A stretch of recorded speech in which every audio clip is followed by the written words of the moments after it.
یہ ریڈیو صدائے حریت جموں و کشمیر ہے۔ اہم خبریں سنیے۔ قابض بھارتی فوج نے مقبوضہ کشمیر کے ضلع کٹھوعہ میں 2 جبکہ جموں میں 1 نوجوان کو تھانے میں بہیمانہ تشدد کا نشانہ بنا کر شہید کر دیا۔ دوسری طرف مقبوضہ وادی میں بھارت کی ریاستی دہشت گردی 43ویں روز بھی جاری ہے۔ کشتواڑ میں سخت ترین کرفیو نافذ کر دیا گیا ہے، جہاں گزشتہ روز جماعت اسلامی مقبوضہ کشمیر کے سرکردہ رہنما ماسٹر غلام نبی گندنا انتقال کر گئے تھے۔ مقبوضہ کشمیر میں کشمیریوں پر انسانیت سوز مظالم کے خلاف دنیا بھر کے بڑے شہروں میں احتجاجی ریلیاں نکالی گئیں۔ لندن میں سینٹ میری چرچ سے شروع ہونے والی ریلی میں مظاہرین نے بینرز و کتبے اٹھا رکھے تھے۔ برمنگھم سٹی کونسل کے باہر بھی پاکستانی اور کشمیری کمیونٹی نے مقبوضہ کشمیر کی خصوصی حیثیت ختم کرنے پر غم و غصے کا اظہار کرتے ہوئے مودی کی بینرز پر بنی تصویروں پر جوتوں کی بارش کر دی۔ اس کے علاوہ ڈنمارک کے دوسرے بڑے شہر آروس میں کشمیر میں ہونے والے ظلم و بربریت کے خلاف احتجاجی مظاہرہ کیا گیا۔ جرمن میڈیا نے بھارتی حکومت اور مقبوضہ کشمیر کے اداروں کے جھوٹ کا بھانڈا پھوڑ دیا ہے۔ DW کے نمائندے سے بات کرتے ہوئے کشمیریوں نے واضح طور پہ بتا دیا کہ بھارتی میڈیا انہیں سب ٹھیک ہے بتاتا ہے، جبکہ حقائق اس کے برعکس ہیں۔ انہیں بھارت پر بھروسہ نہیں ہے۔ بین الاقوامی وحدت امت کانفرنس سے خطاب کرتے ہوئے سابق امیر جماعت اسلامی آزاد کشمیر عبدالرشید ترابی نے کشمیر کی صورتحال اور بھارتی مظالم کی تفصیلات سے شرکاء کو آگاہ کیا۔ اب آئیے تبصرہ سنتے ہیں۔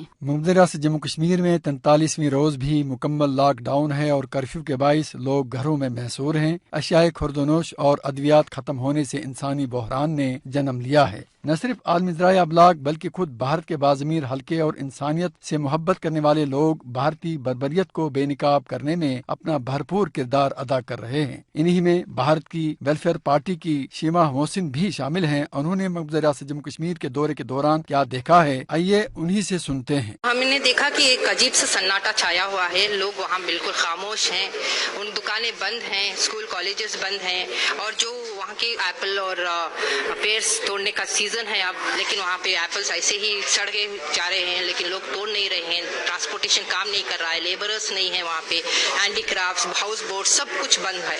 وہاں کے لوگوں میں ایک سولیڈیرٹی ہے، وہ بہت زیادہ دکھی ہیں، بہت زیادہ آکروش ہے، غصہ ہے ان میں۔